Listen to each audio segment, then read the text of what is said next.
like them to be more like Florida. Give people options. John Stewart used to say, and I like to quote him, we've got 50 meth labs of democracy.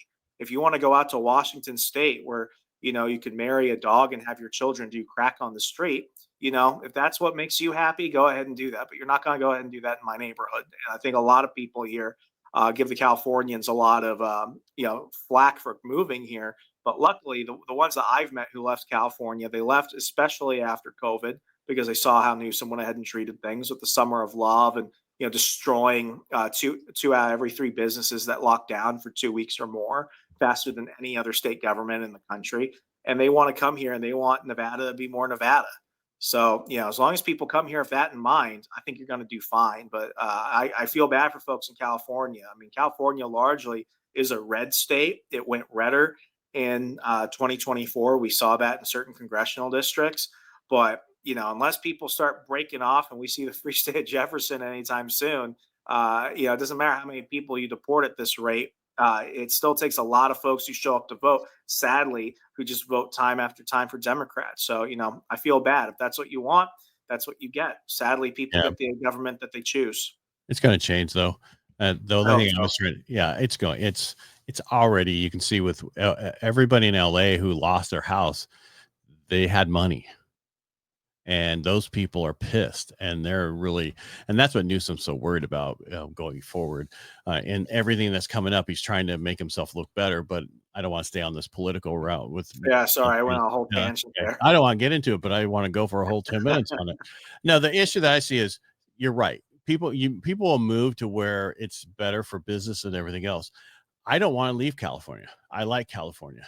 I know it's going to change. We had these issues in the 80s with New York and California when Carter was in, and then everything else. It just got really bad, and then it got better. And that's what I see. I see it's starting to go. It's going to get better because we went it always swings so far one way and then swings back the opposite way a little bit more. So. I joke that life is like a flat circle. You look at someone like RFK, for example. I'm a big RFK fan. I like the fact that he was running for president. I felt like Trump at the time had not taken enough, accountability for a lot of the stuff that happened in 2020. So I'm glad that RFK was keeping a lot of those issues alive. But you look at somebody like him during Obama's first term, he almost picked him for EPA. And here you have not even 2 decades later, he's head of HHS under a Republican president. It's wild how things, they swing one way or another and the lines get redrawn. But at the end of the day, it's wild. We don't like sticking to things too long. We like to have that change. And sadly, I think we need that in order to, wake people up to what happens when you let government run amok.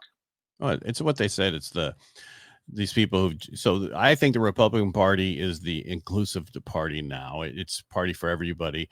The Democratic Party, it used to be that way, got left behind for how far left they went and just messed up everything. And that's unfortunately you'll never see that party back like it used to be because of what we just went through. And that's just what I'm going to stick with, because this is me personally. I like Trump. I don't like him personally. I like what he does. He's done more in the last, in July. Feels like he's been in for 4 years and it's only been 7 months. And there's so much because everybody's still, I don't like the tariff. I don't like it either, but eventually it's going to work its way out. It's the whole thing. You want a nice, good omelet. You got to break the eggs. It just happens that way. And that's, who likes watching how sausage is made? Not I. But and that's what we're going through. And the difference is we know everything. Where the last 4 years, we had no idea what was going on except for stuff we didn't like. But we had no idea what else was going on. There was no information given forward. I want to know, even if I don't want to know, I still want to know. Yeah, exactly. I'm on the same boat as you. All right. So you have an agency. Is that like a go high level agency, or what kind of agency do you have? Yeah, so it's this real fancy term. It's called fractional CMO firm. I had no clue what that was for a while. I was in social media management, and quickly I got into the tech startup world. I went from heading the social media for the Washington Times over to a social media platform called Parler, which caused a bit of ruckus in 2020. And luckily, I was able to go to a couple of jobs in digital publishing where I was the marketing manager for a lot of different websites that were ran by a larger company. So basically, we helped sell ad space on there, but we also made revenue from the traffic.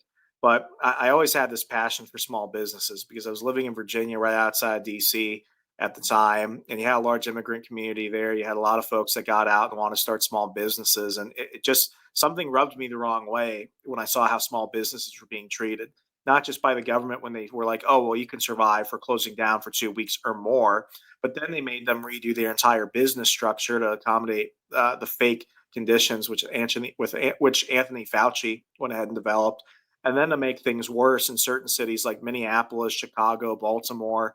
The government allowed people in their own neighborhoods to run amok and burn down and sabotage businesses. It's obviously I'm not for looting Target, but when you loot Target, Target's going to rebound. They might leave the town, but they're going to rebound. You go ahead and do this to a lot of the minority-run businesses in certain communities, they're never coming back. And what you've done is you've just harmed your community, and you're just allowing these big venture capital firms like BlackRock and Vanguard to come in and just buy up the neighborhood. So I had made a good friend out of someone I did not expect because I grew up watching him as a voice for one of my favorite cartoons, The Fairly Odd Parents, Ben Stein from Ferris Bueller's Day Off. And that was a lot of fun. And what was great about working with Ben was that he connected me to a lot of people.